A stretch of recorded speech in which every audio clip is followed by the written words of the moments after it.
ఎందుకంటే ప్రాథమిక హక్కులు ఎంతైతే కఠినంగా మనం అమలు పరచాలని కోరుకుంటామో ఆయన యొక్క విధులు కూడా ఉంటాయి. ఒక మనిషి బాధ్యతలు విధులు ఉంటాయి.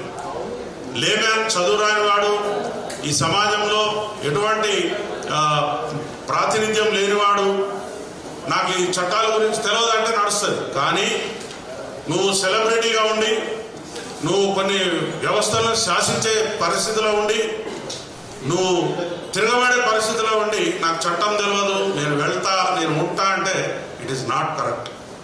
ఇంకొక విషయం ఏంటిదంటే నా దగ్గర డబ్బులు ఉన్నాయి కదా అని 50 మందికి మనుషుల్ని పట్టుకుని పోయి ఎక్కడ పడితే అక్కడ దౌర్జన్యం చేయటం అనేది కూడా కరెక్ట్ విషయం కాదు. వారు ఆ బౌన్సర్లను పెట్టుకుని బయటకు వచ్చే సందర్భంలో కూడా వారికి పర్మిషన్ ఉందా, ఆ బౌన్సర్లు ఏ చట్టం ప్రకారం కనపడే వాళ్ళందరినీ నూకేసుకుంటూ వెళ్ళిపోయినారు, వాళ్ళు చేసినందువల్లే ఇక్కడ ఆ పని జరిగిందని చెప్తా ఉన్నాం.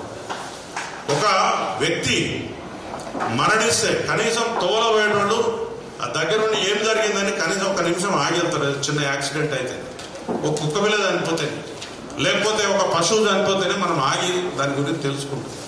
నీ కళ్ళ ముందు ఇంత వ్యవస్థ జరిగి 2 మనుషులు శవాల్లా పడిపోయి ఉంటే మీరు ఎట్లా వెళ్ళిపోతారు?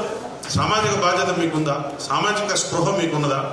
వెళ్ళిపోయిన తర్వాత ఆయన కళ్ళలో నాకు ఎటువంటి పశ్చాత్తాపం కనిపించలేదు. నేను సక్సెస్ మీట్లు పెట్టుకోలేను, ఈ 15 రోజుల నుంచి సక్సెస్ మీట్లు జరగట్లేదు అనే బాధ ఒకటి కనపడుతున్నది, నేను పోలేకపోతున్నా అనుకుంటున్నాడు తప్ప వారు చాలా సక్సెస్ మీట్లు అటెండ్ అయ్యారు. అదేవిధంగా వాళ్ళ ఇంటిని ఒక కళ్యాణ మండపం, ఒక విలాసవంతమైనటువంటి ఇచ్చేసి వచ్చేవాళ్ళు పోయేవాళ్ళు చాలా మందితో ఆయన చాలా హ్యాపీగా గడుపుతారు. మరి సమాజం, ఈ చట్టం, ఈ రాజ్యం ఏం చెప్తుందండి? ఎవరైతే బాధితులు ఉంటారో వాళ్ళ పక్షాన చట్టం మాట్లాడుతుంది, మనం మాట్లాడాలి.